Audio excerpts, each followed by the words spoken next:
नमस्कार दोस्तों, मेरा नाम है विजय कुमार। आप देख रहे हैं कॉमिक्स पिटारा चैनल को। तो चलिए दोस्तों, हम लोग कॉमिक्स पढ़ रहे थे चाचा चौधरी और साबू के कुंडल। इसका पहला पार्ट मैंने अपने चैनल पर अपलोड कर दिया है। पहले पार्ट में मैंने इस कॉमिक्स को 30 पेज तक कवर कर दिया था। अब इस पार्ट में इसके आगे कहानी को शुरू करते हैं। और इसकी पहली स्टोरी है जिसका नाम है चाचा चौधरी का इंसाफ। भिकू दास, तुम झूठे हो। पलटू राम, मैं तुम्हारी नाक तोड़ दूंगा। अरे भाई, क्या बात है? चाचा जी, मैं आपकी शरण आया हूँ, इंसाफ कीजिए।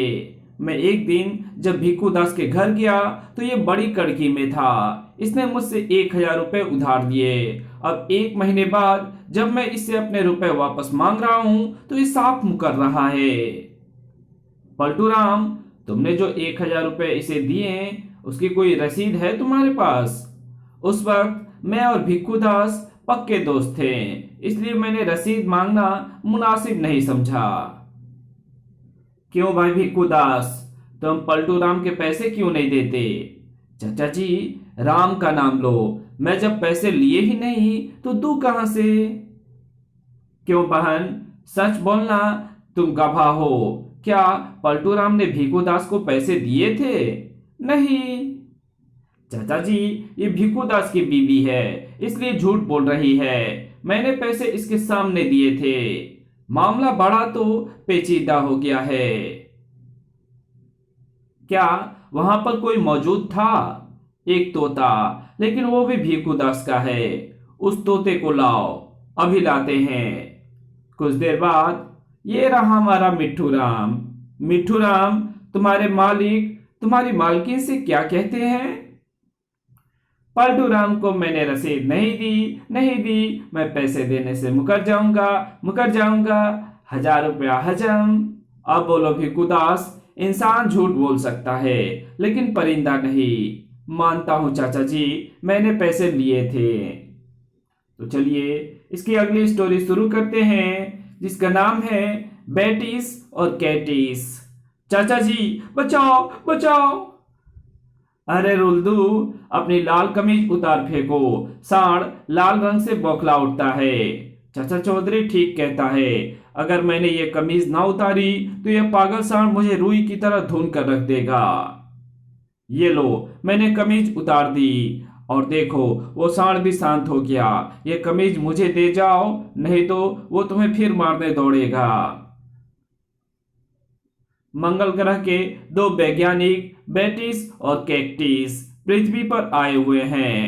बेटिस, अगर हम इस बड़े आदमी को मंगल ग्रह पर ले जाएं और अपने लोगों को इसी तरह का लंबा चौड़ा बनाएं तो अच्छा रहेगा, क्योंकि ऐसे लोग काम अधिक करते हैं। लेकिन मेरी नजर में उस पास बैठे छोटे व्यक्ति के दिमाग के आर पार जा रही है। इस छोटा आदमी का दिमाग बहुत ही तीक्ष्ण बुद्धि का एवं होशियार लगता है। ठीक है, हम दोनों को ले चलते हैं। हम अपनी जनता को उस बड़े आदमी जैसा ताकतवर शरीर देंगे और छोटे जैसा तीक्ष्ण दिमाग। एटम किरणों से साबू और चाचा चौधरी को गिरफ्तार कर लिया जाता है। साबू, छूटने के लिए ताकत मत खर्च करो, हमें इन किरणों से नहीं छूट सकते। तभी कैक्टिस का ध्यान लाल कमीज की तरफ जाता है। तुम्हारे हाथ में क्या है? ये एक कमीज है, लो पहन कर देखो। कैक्टिस लाल कमीज पहनता है। वाह, ये तो बहुत अच्छी है, इसे मैं लेता हूं। हे सांड देवता, अब तू कोई करतब दिखा। तब लाल कमीज को देखकर सांड फिर बौखला जाता है और पीछे से आकर टक्कर मार देता है। हाय, मर गया, बचाओ। चाचा चौधरी एटम किरणों का पिस्तौल लपक लेता है। ओह, एटम किरणों में हमें कैद ना करो, हम ज्यादा देर तक पृथ्वी के वातावरण में नहीं रह सकते। तुम हमें छूटने का रास्ता बताओ, हम तुम्हें छोड़ देंगे। पिस्तौल को उल्टा फायर करो। चाचा चौधरी वैसा ही करना। चल भाई साबू, चाची ने खाना बना लिया होगा। तो चलिए इसकी अगली स्टोरी शुरू करते हैं जिसका नाम है जवानी का नुस्खा। एक दिन चाचा चौधरी से मिलने दो बुजुर्ग आए। चाचा जी, अच्छा हुआ कि आप घर पर ही मिल गए। आप तो मेरे बुजुर्ग हैं, फिर मैं आपका चाचा कैसे हुआ? आप चाचा चौधरी के नाम से इतने मशहूर हो गए हैं कि लोग आपका असली नाम भूल ही गए हैं। सो किस नाम से बुलाएं? अच्छा, अब बताएं आपकी क्या समस्याएं हैं? शहर में एक ठग बूढ़े से जवान होने की दवा बेच रहा है। हमने यह दवा खरीदी लेकिन जवान नहीं हुए।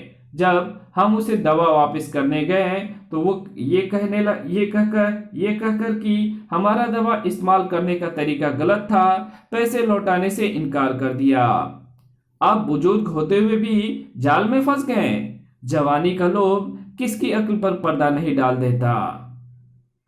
ऐसे तो वह शहर के दूसरे लोगों को भी ठगता फिर रहा होगा, उसे रोकना चाहिए। भाइयों, आ गया आ गया आ गया, बुढ़ापे को भगा देने वाला, जवानी को लाने वाला ये अजीबो गरीब नुस्खा। एक हफ्ता दवा खाओ, जवान हो जाओ।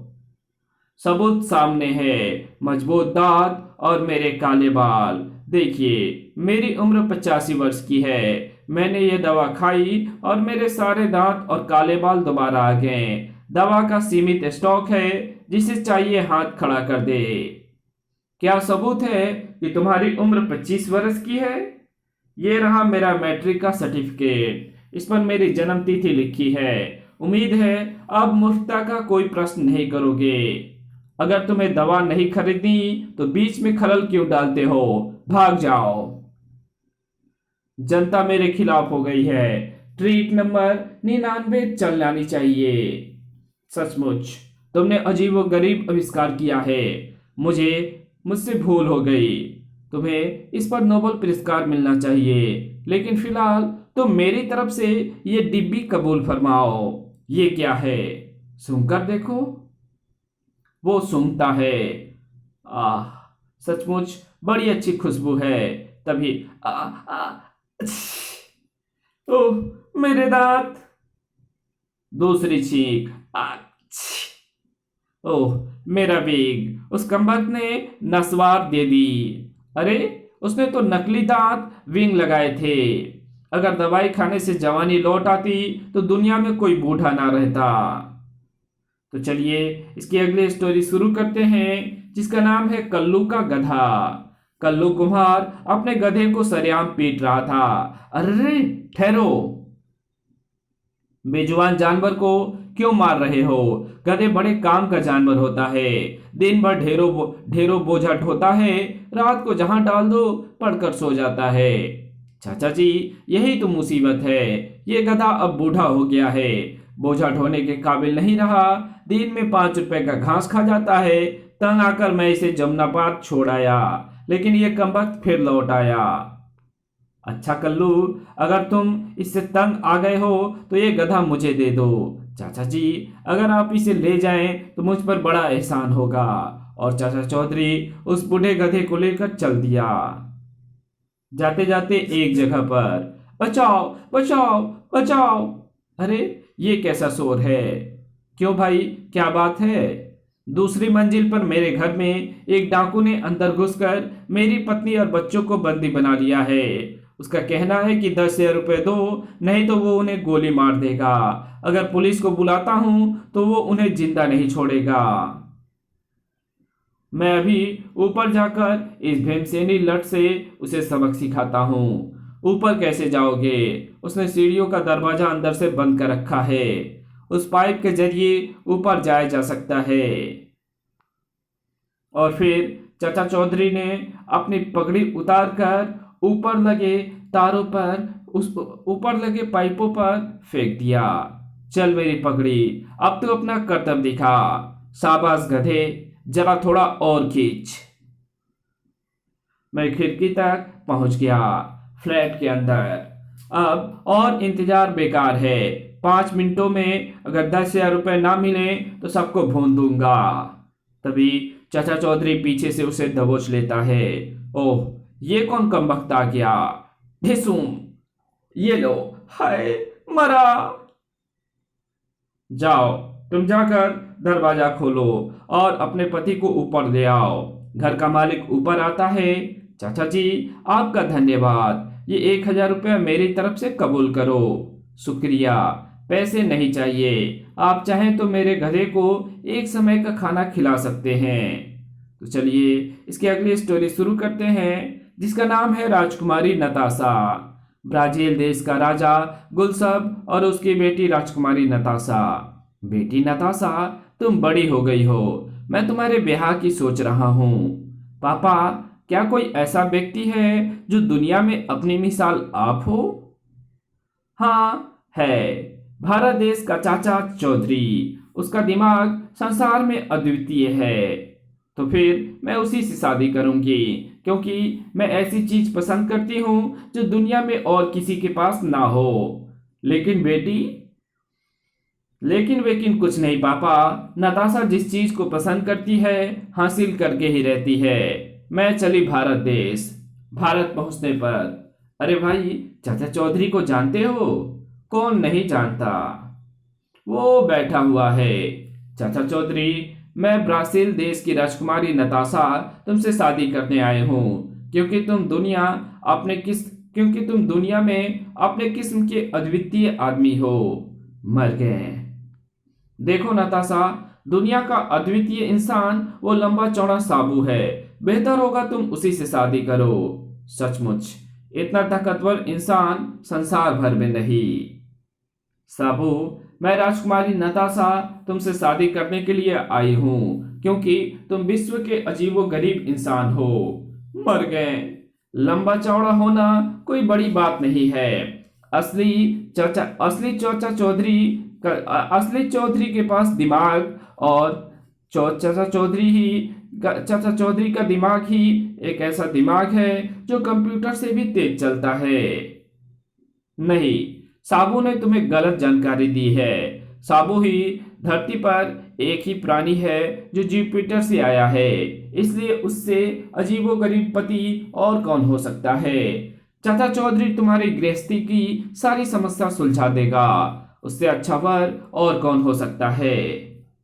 साबू, नहीं चाचा चौधरी। साबू, चाचा चौधरी, उधर उधर। साबू, चाचा चौधरी, वो। ओफो, मैं तो परेशान हो गई। मैं किसी के साथ शादी नहीं करती। तो चलिए इसकी अगली स्टोरी शुरू करते हैं, जिसका नाम है चंद्रमुखी पहाड़। साबू, आज हम चंद्रमुखी पहाड़ पर चढ़ेंगे। चाचा जी, एवरेस्ट पर क्यों ना चढ़ें? एवरेस्ट पर कई लोग जा चुके हैं, चंद्रमुखी पहाड़ पर आज तक कोई नहीं गया। इसलिए चंद्रमुखी पहाड़ पर चढ़ने से नाम ज्यादा होगा। धमाका सिंह, क्यों ना ये यश हम हासिल करें।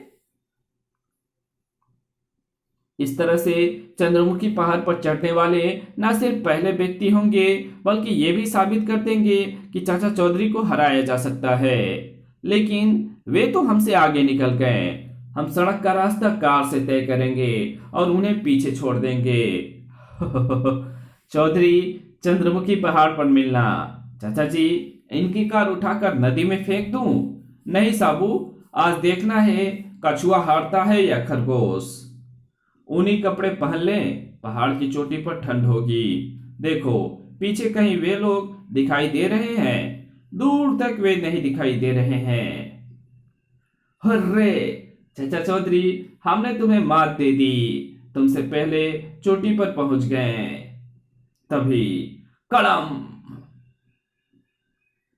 गोबर सिंह, तुम जिस पहाड़ पर चढ़े थे वो ज्वालामुखी का पहाड़ था। चंद्रमुखी पहाड़ ये है। तो चलिए इसकी अगली स्टोरी शुरू करते हैं, जिसका नाम है पगड़ी और टोपी। कहाँ चल दिए? पार्क की ठंडी हवा में आराम करने। यहाँ कुछ देर सोया जाए। चाचा चौधरी। आंटी, दिवाली का एक एटम बम बच गया है। अगर तुम पटाखे का मजा दुगुना करना चाहते हो तो पार्क में चाचा चौधरी सो रहा है, वहां इसे जलाओ। लेकिन आंटी, मैं चाचा चौधरी को पहचानता नहीं हूं। बड़ी आसान बात है, वो हमेशा लाल पगड़ी पहनता है। बस इतना काफी है। ठंडी हवा चल रही है, क्यों ना थोड़ी देर बेंच पर सोया जाए। अगर मैं इसकी पगड़ी उसके सिर पर और उसकी टोपी इसके सिर पर रख दूं तो जब उठेंगे तो अचंभे में रह जाएंगे। उसने कहा था कि चाचा चौधरी हमेशा लाल पगड़ी लगाए रखता है। और तभी वो लाल पगड़ी को देखकर उस अनजान व्यक्ति के पास अपना पटाखा जला देता है और तभी आवाज होती है, बड़ाम! कमबख्त, ये मेरा पति है, मेरी पगड़ी। तो चलिए इसकी अगली स्टोरी शुरू करते हैं, जिसका नाम है क्रिकेट टेस्ट। विदेशी क्रिकेट टीम का भारत में मैच। साबू, ये मैच बड़ा रोमांचित होगा। विदेशी टीम का कप्तान, भारतीय टीम को जल्दी आउट करना है। 11 गेंदों पर 11 खिलाड़ी आउट होंगे। वो कैसे? इस गेंद को थामो। ओह, इतनी भारी! अंदर ठोस लोहे का गोला है, ऊपर चमड़े का कवर चढ़ा है। ये गया पहले ओवर का पहला बॉल। धड़ाक! उसकी गेंद मेरे बैट को भेदती हुई निकल गई। क्रिकेट के इतिहास में यह अचंभा पहली बार हुआ है। धोखा, चालबाजी, गेंद हटाओ। हमने तुम्हारे कैप्टन को पहले ही कह दिया था कि बॉलिंग हम अपने गेंद से करेगा। भारतीय कप्तान, चाचा जी अब क्या होगा? मैच हार गए समझो। फिक्र ना करो, अगला बैट्समैन बैटिंग करने मेरी तरफ से जाएगा। इस लंबू को बैट ही नहीं, टांग भी तोड़ेगा। सटाक! कैच आउट समझो। तभी धड़ाक! वाह, कमाल कर दिया। साबू ने अच्छा सबक सिखाया। चाचा जी, साबू का बैट क्यों नहीं टूटा? लोहे को लोहा काटता है, साबू का बैट ठोस स्टील का बना है। चाचा चौधरी का दिमाग कंप्यूटर से तेज चलता है। तो चलिए इसकी अगली स्टोरी शुरू करते हैं, जिसका नाम है दूध का दूध। रघु, बर्तन में चाचा चौधरी क्या ले जा रहा है? डग्गू, ये तो पता नहीं, लेकिन चाचा चौधरी के पास जो चीज होती है अच्छी होती है। जाकर पता लगाओ कि उसमें क्या है। चाचा चौधरी, बर्तन में क्या ले जा रहे हो? रघु, इसमें भूरी भैंस का दूध है। डग्गू, उसमें दूध है। दूध? वो पीना तो मुझे बहुत अच्छा लगता है, लेकिन कैसे पियोगे? देखते जाओ। चाचा चौधरी, मैं तुम्हारे घर से आ रहा हूँ, तुम्हारा फोन आया है, जल्दी जाओ। जब तक मैं फोन सुनकर आता हूँ, क्या तुम इसे अपने पास रख सकते हो? जरूर। और फिर चाचा चौधरी घर को वापस लौट पड़ता है। भाग्यवान, क्या मेरा फोन आया है? नहीं।